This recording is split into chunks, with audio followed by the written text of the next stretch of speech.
Hi everybody, it's Jamie of Pandora Astrology in Berkeley, California, and Julia Mikas of Pandora Astrology, joining in from San Francisco, California.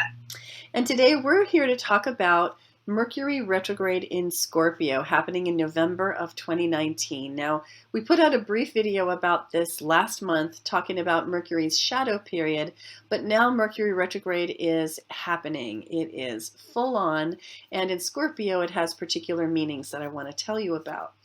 First, I want to say that when Mercury is retrograde in a water sign, it has a particular quality to it. And Mercury can be retrograde in any of the signs. In fact, it will usually be in signs belonging to the same element several times in a row. Mercury's cycle has it turn retrograde about every 4 months for a period of about 3 weeks. And that's happening now in water signs. And over the course of a couple of cycles later this year and moving into next year, it is going to start cycling into air signs.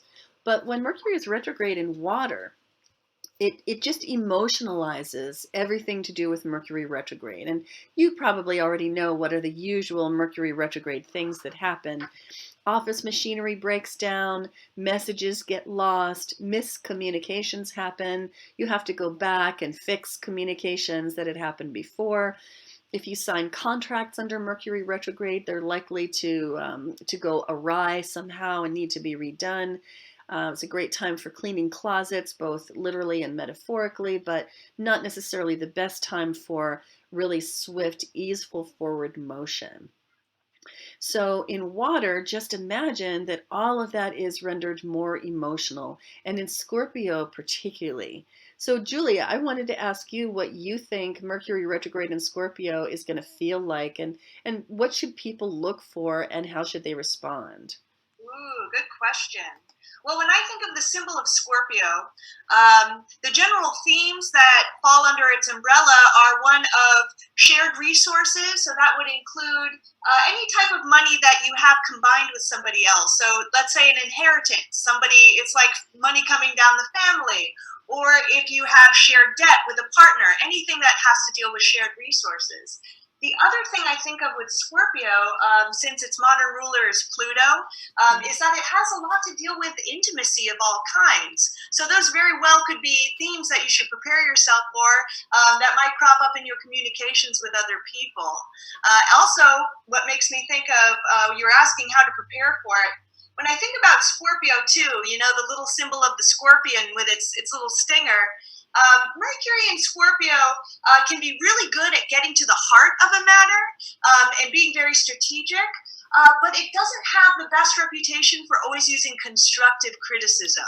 Sometimes the sting comes out a little bit too much, and since it's retrograde, we might have to watch out for perhaps having to take some things back that we said.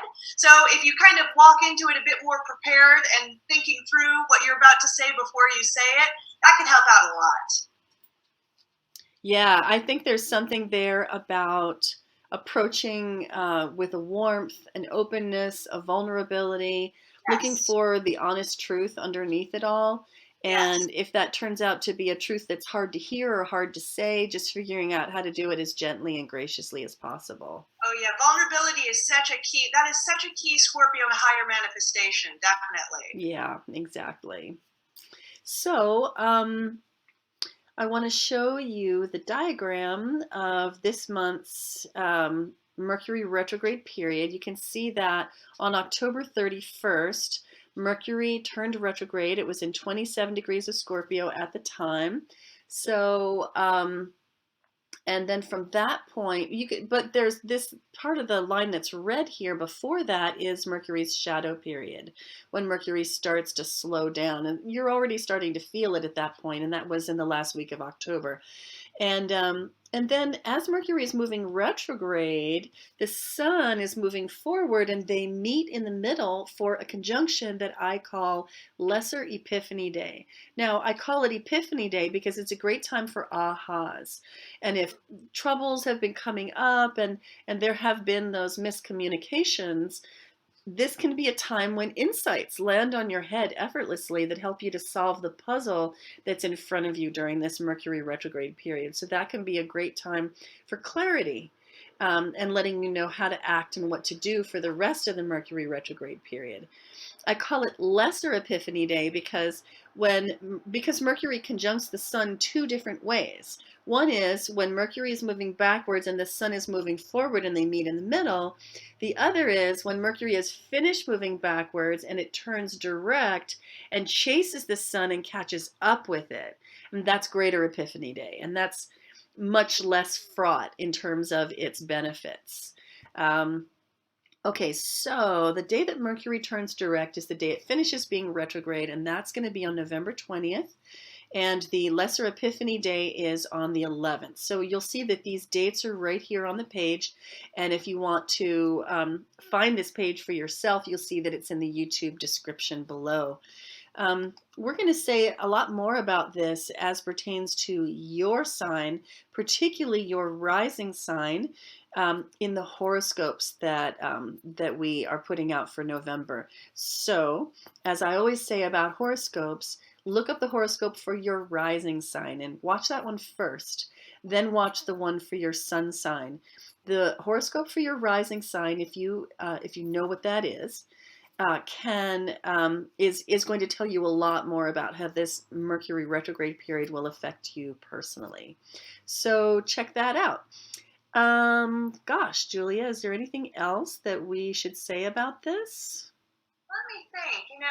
A lesser epiphany day for Mercury in Scorpio, because Scorpio is also the sign of research and investigation. Yes. You might have your aha moments pertaining to those topics, like whether Right. you're researching something at school, at work, investigating something in your personal life.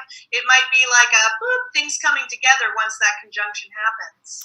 Yeah, and as I often like to warn the Scorpio side of us, the Scorpio side of us is the side of us that wants to read our partner's messages in their phone that are supposed to be private. It's just like, it's that side of us that just wants to know, whatever is being kept from us. And it can show up that way too. So right around Epiphany Day, if you unearth something that you've been digging for and you don't like what you find, well, what can I say? Ex-girlfriend's naked picture. Oh, should have been God. looking to begin with. Man. Well, that can definitely give you some clues about what needs to happen in the conversation for the rest of the Mercury retrograde period.